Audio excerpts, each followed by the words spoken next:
Un sans faute, l'Argentine, préparez votre cul.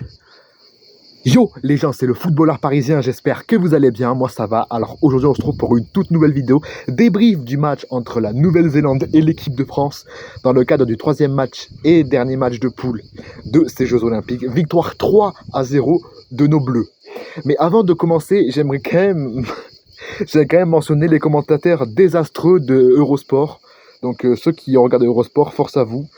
C'était bien de la merde, on va pas se mentir, ils étaient nuls.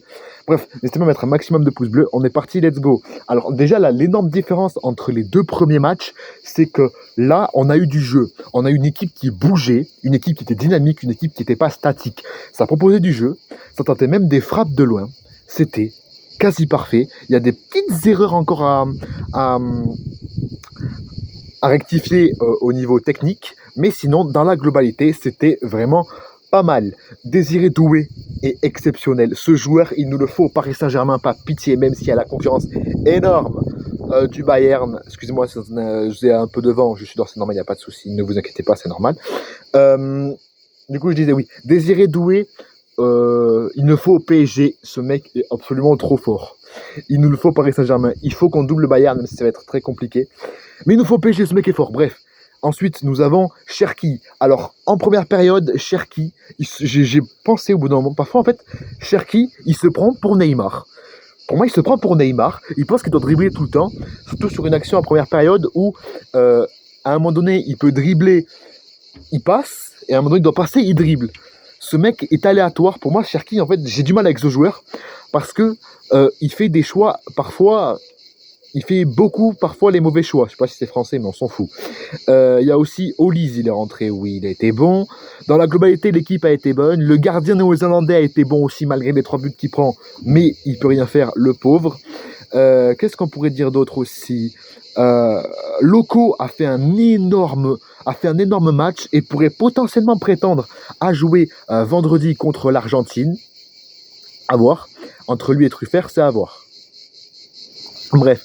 Je pense qu'on a fait le tour à peu près. Est-ce que j'ai autre chose à dire? Oui, malgré qu'on ait une défense assez bancale depuis le début de la compétition, je pense qu'on va pas se mentir, on n'a quand même pris aucun but en phase de groupe. Sauf que là, ça va être l'Argentine. Donc il va falloir être très très solide. Il y a du Julián Alvarez en face qui est très très bon. Après je crois que Julián Alvarez, c'est le seul joueur côté argentin que je connais. Bon, après, c'est le plus connu, je pense, de l'équipe. Parce qu'il me semble qu'il n'y a pas Messi dans l'équipe. Je crois qu'on a fait le tour. Ouais, il faut juste rectifier certaines erreurs. Et on sera bon. Ce que j'ai apprécié également, c'est les tentatives de frappe de loin qu'on ne faisait pas sur les 2 premiers matchs. Ça tente plus, ça bouge plus. Résultat, ça gagne plus facilement, même si on a galéré quand même, encore une fois, à plier le match. Ok, on a ouvert le score en première mi-temps pour la première fois dans cette compétition, mais on a aussi eu du mal à aller chercher le break. Donc j'espère que ce mini débrief vous aura plu. N'hésitez pas à mettre un maximum de pouces bleus, de commentaires, à vous abonner à la chaîne. N'oubliez pas qu'à 50 abonnés, je ferai un live où on discutera de foot, de mercato, de paris, de football, du coup, en général, de l'équipe de France, de l'équipe d'Italie, bref.